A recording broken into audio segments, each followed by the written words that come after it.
Why don't we start with the mineral deal? Maybe just a little bit of background. It was in fact Zelensky who came up with this idea. You may remember, I think it was last summer that our friend from South Carolina, Lindsey Graham, gave a speech, about where he's practically, I don't know, salivating with excitement. It was that there's a trillion or trillions of dollars worth of resources that would be ours if we continue to support Ukraine. And apparently, it's something that Zelensky. This was a result of, I think, conversations between Lindsey Graham and Zelensky, and then later Zelensky brought this up with Trump. I think it was before the election, and then he made it explicit, the offer within his so-called victory plan. But one thing that must be remembered is that in the victory plan, there's, okay, yeah, you can have a lot of our mineral resources, but we also need these security guarantees. We need to be NATO members and all that. So I think that's probably what Zelensky was always thinking. That it would be something to entice the Americans to give them these security guarantees or NATO membership that they were reluctant to give. And now Trump, when he took office, he began talking about, yeah, he just wants their minerals, and it's not that, okay, yeah, it'll be packaged together with a security guarantee, but rather we're just going to take it. He's talking about $500 billion. That's I think the most recent figure. He wants $500 billion from Ukraine, and either from its rare earth deposits or other mineral assets, or even I've seen reports that maybe you would like get a cut of revenue from ports and other infrastructure. So you would get that 500 billion one way or another. And he claimed that Ukraine owes the U.S. 350 billion. And I honestly don't know where that number comes from. To my knowledge, we've given them roughly 180 billion since the SMO began. And most of that is my understanding, is in the form of outright grants. Now, some of it may be in loans. I know that Trump was making an effort to convert some of that into loans when they agreed to that $61 billion package last year. The Congress agreed to it with Trump's support. So anyway, that's the situation. Now, Zelensky is outraged. And in this case, I think he has a right to be outraged. I don't usually side with Zelensky, but these figures, 350 billion, he says it's ridiculous, and I think he's probably right. I mean, Trump should provide some evidence for that. I don't know where that comes from. Some people say, well, maybe it goes farther back, but still, I don't see any. I can't imagine how it adds up to $350 billion, and then how he can demand 500 billion. It's. I think this demand, I'll just be honest, I'm very happy with a lot of things that Trump has done, but it just strikes me as highly unethical. It's somebody's described this approach of Trump's as a commercialization of politics.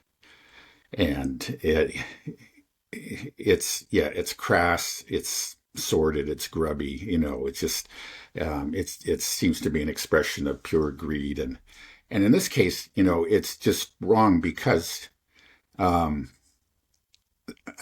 think the Ukrainians were right, understood, and they went out on a limb and went into this war. It's okay. I'm not going to deny their agency in this. Clearly, there are forces within Ukraine that just wanted to fight Russia, but they made this commitment. They were pushed into it. Remember the Istanbul Agreement that the Ukrainians had initialed along with the Russians in April of 2022. That was torn up after Boris Johnson and the U.S. Came to or contacted Zelensky and told him, don't do this. We've got your back. We can defeat the Russians. So he went in. He was a fool to believe that promise, but they did assure him that. And that was the language that we heard, throughout the Biden administration. As long as it takes, we've got your back. We're going to defeat the Russians. We're in this together. And now now he's told that he has to give back, maybe double or triple the money that he was actually given, which didn't have those strings attached. And this is a country that's just is a wreck of, it was never prosperous, but now it's even a wreck of its former self. And how are they ever going to get back on their own two legs if they have to divert 50% of the profits? That's some of what at least the most recent reports have been saying, that the money, that whether it comes from, infrastructure or if it comes from mineral resources, would be diverted into a fund, which would be jointly managed, but the U.S. would take 50% of what's in that fund. I mean, that's, again, to call it unethical, I think is being rather polite.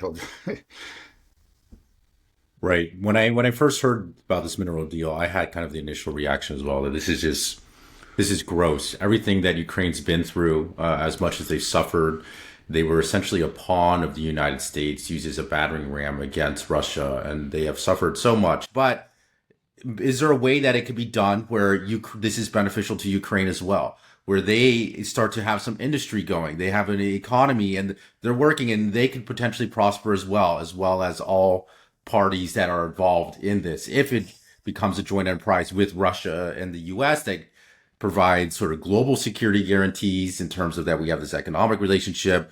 The people that are in the region will have employment, which just right now the economy is destroyed. If we just leave now, what's going to happen to them? What are they going to be able to pick up the pieces? Yeah, well, the devil's always in the details. We'll have to look at the agreement when it's finally reached.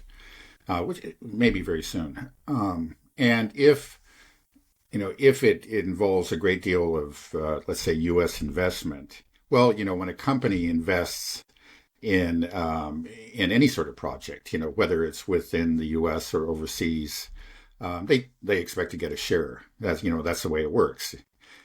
So if the terms aren't too outrageous, if you look at the details, maybe it won't be something so detrimental to Ukraine. Yeah, that's not the way, though, of course, that Trump is talking about. It may be that we'll end up with something quite different. And again, you just put Trump's words aside, look at the agreement. It might not actually be, this sordid affair, this arrangement that Trump has been talking about. Now, one thing I think that we also have to think about is, this is being presented by a lot of people, including within the administration. I believe I heard Marco Rubio say this, that if we reach this deal, that actually ties us more closely to Ukraine.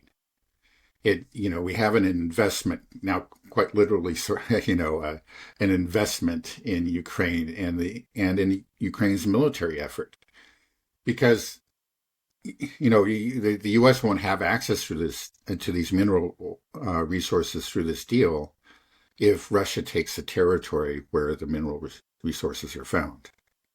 So the U.S. has an incentive, to hold the line at least, and even to push back the Russians, according to this logic. Do you believe that logic? Well, on the idea of some sort of joint U.S. ventures in the territory of Russia, that seems to be something real. It's something that the Russians have brought up, more than once, several times. And Putin himself, mentioned, and that you just mentioned that Putin had made that offer again. But what he first said is just in the territory of Russia, and he said that could even include the Donbass. So he wasn't saying specifically we got to do it in the Donbass, but it could be anywhere in Russia. One thing. Yeah, but it wouldn't be the kind of deal, I'm sure, that he's making with Ukraine. It's going to have to be done very much on a basis of equality if they're going to make a deal like that with the Russians. And, whatever deal that the Americans make with the Ukraine is not being made on a basis of equality. We don't know if it's really outrageous or whatever, but it's clearly that the U.S. Is going to be able to force the Ukrainians to accept less than what they want. I mean, there's such a huge power imbalance there. So we'd be looking at something different. So still, you do have this, at least a potential for uh, um, uh, of tying the U.S. to Ukraine, kind of after it looks like the relations are breaking. It could happen. Now, it may be that I sometimes think, there's a lot of what Trump does is just about is just show, and that he get a deal and then he'll trumpet it, and then he'll maybe even just forget about it. It's not clear actually how this could happen. First of all, there are the territorial questions that we've talked about. We don't know where the final lines are going to be. And is it going to be, only after a peace deal? So it's just something in the far distant future. And at the point, people may, the situation will be different, and who knows, the deal, so-called, may be set aside. But it's in the short run, you can say, I made this deal, it's great for America. And then, he'll forget about it. We don't know. But I mean, I don't think it's possible that he can, I don't even think there's that much, and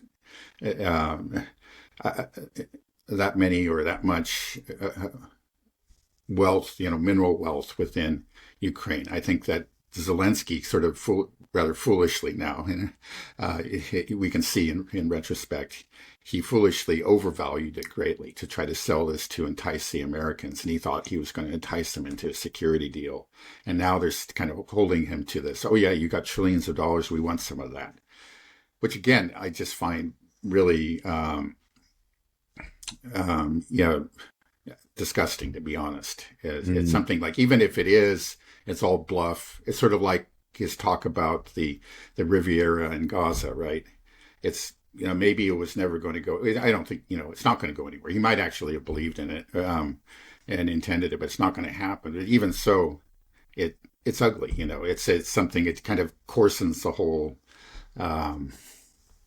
You could say discourse now, right. But now, as I've said before, maybe kind of looking at it from another angle, maybe that's not such a bad thing.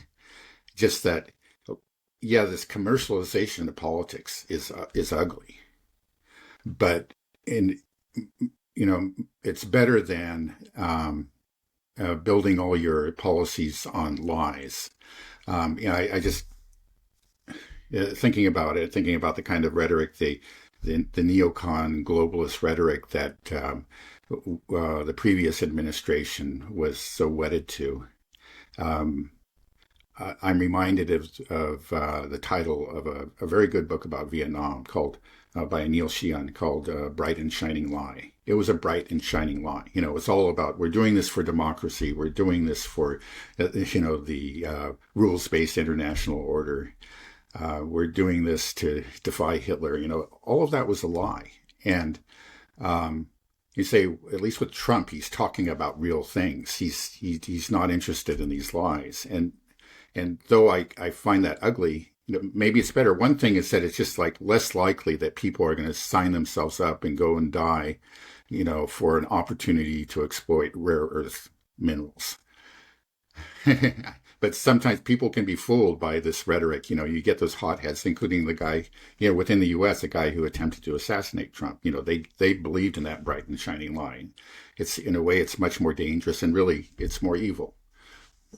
Right. Yeah, people are going to be signing up to get rare earth minerals, but to save democracy and the world, right. These big ideas people can really get wrapped around, and like I said, it ends up just being a lie. So that's true. Just the crassness, the crudeness, the openness of Trump's dealings kind of will, it just ties, it's tethered into reality. People can see it, and people can openly say, like what you're saying. I think the reaction to most people is like, oh, this is kind of gross how we're just saying, give us $500 billion, give us your resources. I mean, it's hard not to look at it in that sort of colonial lens where, in the day you just go into a country and pillage and take what you can. Well, yeah, some of the colonies weren't actually that bad. I speak from experience. I was born in a British colony. It was in Uganda, and at the time of my birth, it was still a protectorate of Britain. And I just know that the Ugandans actually had overall fond memories of the colonial period. It was a time of peace and development for Uganda. So the colonial colonial history is complicated. Yeah, there are cases of just kind of outright theft, and as you say, but experiences of colonial peoples around the world varied tremendously. Right. Like you said, the devil will be in the details. And I like to think that the way that this would play out won't be kind of that heart of darkness, kind of Congo style, where we're cracking the whip on the Ukrainians while they're breaking their backs, extracting minerals for the U.S. Yeah, I don't think that's I don't see that happen. I just don't think it could happen. Right. So, I mean, hopefully, if there is some type of mineral deal, also, I believe any type of mineral deal that is reached will have to be done with the input of the Russians, right? That we can't just do this deal without them being at the table as well. Well, Do you agree? of course, if it's, actually in territory controlled by the Russians, then it becomes something completely different. But yeah, well, I mean, it certainly does have an impact on negotiations, or potential negotiations regarding Ukraine, and so you would think, that we would be consulting with the Russians. And truth be told, again, it's not just it's not a lot of hot air. I mean, these positive statements about Russia. Just yesterday, we had a vote in the United Nations. The UN Security Council voted 10-0 in favor of a resolution that did, on Ukraine, that for the first time did not include a condemnation of Russia. Russia was not described as an aggressor, but simply, it expressed a hope for a speedy settlement. And that's a huge change. That's a huge change from past administrations. That's the UN Security Council. That's not just Marco Rubio saying something, or, Trump saying something in the morning and then something else in the afternoon. It shows that they are, seem to be very serious about reorienting their policy towards Russia. Guys, thanks for listening. Please like, comment, subscribe, all that good stuff. And if you haven't checked it out yet, please check out my website, Nobliski.io. You can look at the pinned comment below. It's something that I think you'll find useful. Even my dad uses it. My wife uses it. Instead of Googling things, you should be using this website, because you get access to OpenAI, Perplexity, Anthropic, DeepSeek. There's hundreds of models that you can use. It's what I use to create the thumbnail images, things like this. And the greatest thing about it is there's no rate limits. There are no subscription fees. It's free to try out and use. You get free tokens every day. So if you're not a heavy AI user, you will never have to pay for anything. But this is really my passion project. I really want to get it off the ground, and I think you guys would like it. So yeah, check it out. Let me know what you think. And if you have time to download the apps and give it 5 stars, that'd mean a lot to me as well. Thanks a lot.